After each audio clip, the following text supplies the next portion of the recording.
when I was watching this movie, I just couldn't help but think, how come Hollywood doesn't, buy the script, inject a few million bucks, and just, soup it up a little bit? Hey guys, what's up? Got a new one for you today, Jug Face. It just came out and I've been waiting to see this one for a while, even before I had seen any of the artwork or even a trailer or anything. Just the synopsis sounded good.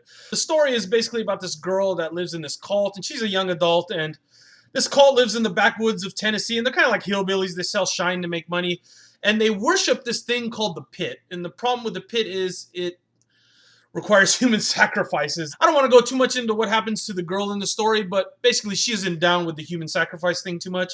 She's kind of too much of a free thinker for her own good. And it's an interesting story. Right off the bat, I was hooked.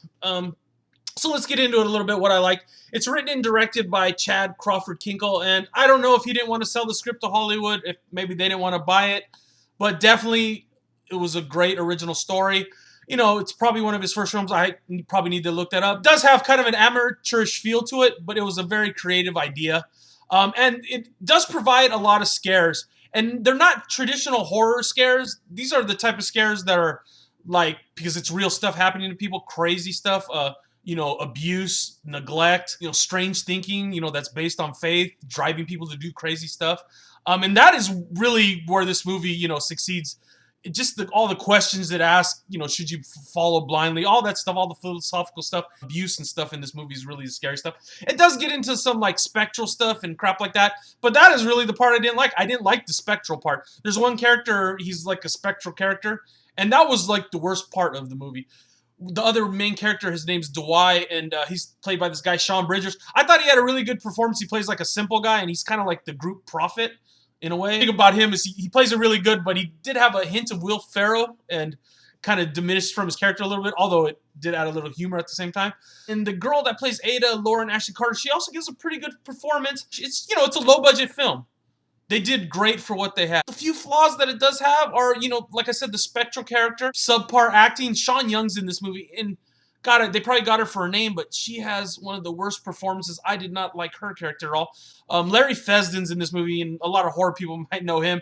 I thought he gave a great performance. He's not the greatest actor, but he plays the girl's dad and sort of like the community leader, and he was great. Real weaknesses, I thought the spectral character, and some of the, poor acting, some of the special effects they use were kind of weak. If I would have rewrote it, I probably wrote the ghost character out, basically.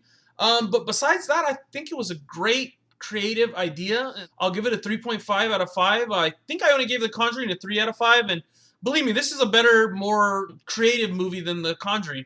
I wouldn't say it's a better made film, and I wouldn't say it's better acted, but I would say this is more of what I want out of horror movies than, another rehashed haunting tale.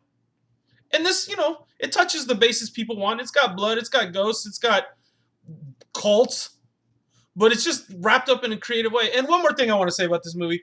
I know I'm kind of rambling, but I believe the music was all done by a guy named Sean Spinell, and the music really sets up the tone at the beginning. They show some like sort of folksy type artwork, and the original score is kind of like this modern folk music. Fits really that backwoods type of country tone that the movie was trying to set up. So great soundtrack, really creative idea, 3.5 out of 5. Stick around. I know this wasn't the greatest. I lost my notes for this, but if you want, watch some more videos, and I'll see you later. Bye.